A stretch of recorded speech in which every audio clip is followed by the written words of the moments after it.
दोस्तों, क्या आपने भी सुना कि भारत में कोरोना वायरस वापस आ गया है? क्या आपको जानकारी है दुनिया के कौन से देशों में कोरोना वायरस फैल रहा है?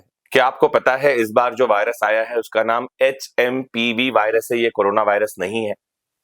क्या आप जानना चाहते हैं कि ये वायरस कितनी तेजी से फैल रहा है और देश में ये क्या असर कर सकता है? क्या आप जानना चाहते हैं किन लोगों पर इसका असर होगा और क्या इसकी भी मारक क्षमता वैसी ही है जैसी कोरोना की थी? मतलब हो जाने पर लोग मरेंगे भी क्या? अगर आप ये सब जानना चाहते हैं, लास्ट तक इस लेक्चर से जुड़े रहना। मैं आज आपको पूरी तरह से जानकारी दूंगा HMPV वायरस के बारे में और ये भी बताऊंगा कि बचाव के तरीके क्या होंगे। आइए शुरू करते हैं। तो कोरोना महामारी के 5 साल बाद चीन में फिर से एक बार नई बीमारी सामने आ गई। इस वायरस का नाम है HMPV।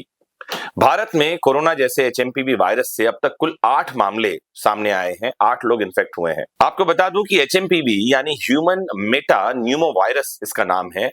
ये इन्फेक्शन और सांस से जुड़ा एक वायरस है जिसमें मरीजों को खांसी, बुखार, सांस लेने में तकलीफ और नाक बहने जैसी समस्या हो रही है। HMPV एक RNA वायरस है जो आमतौर पर सर्दी जैसे लक्षण पैदा करता है। इसका जोखिम ठंड के मौसम में बढ़ जाता है। अमेरिका के centre for disease control and prevention CDC के अनुसार ये वायरस न्यूमोवेरिडे वायरस फैमिली से जुड़ा हुआ है, जिसमें रेस्पिरेटरी सिंसिटियल वायरस RSV भी शामिल है। रेस्पिरेटरी सिंसिटियल वायरस RSV से फेफड़ों और सांस नली में इंफेक्शन होता है।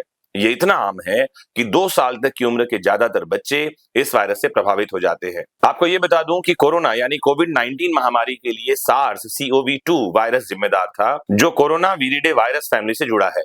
HMPV और कोरोना अलग अलग वायरस फैमिली से आते हैं, लेकिन कोविड-19 और HMPV के लक्षण लगभग समान हैं।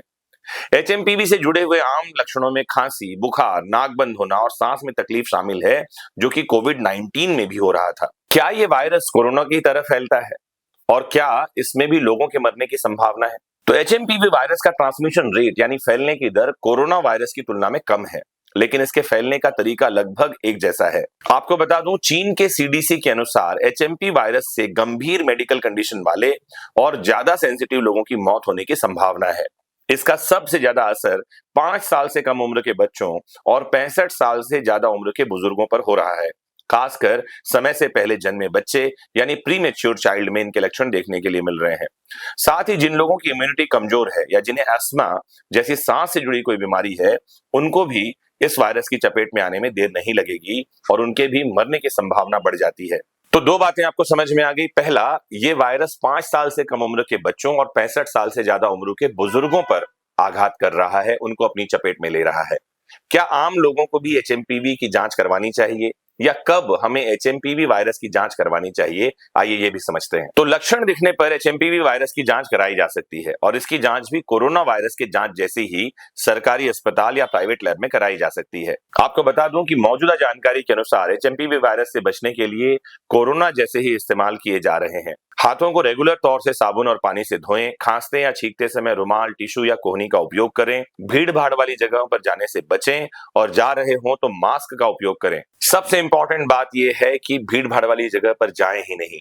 और दूसरा, संक्रमित लोग जिनको भी इन्फेक्शन हुआ है HMPV का, उनसे दूरी बनाकर रखना बहुत जरूरी है।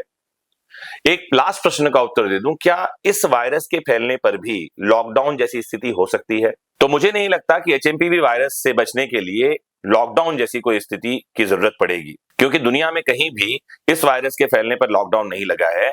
तो भारत में भी ऐसी किसी स्थिति से इनकार किया जाना चाहिए।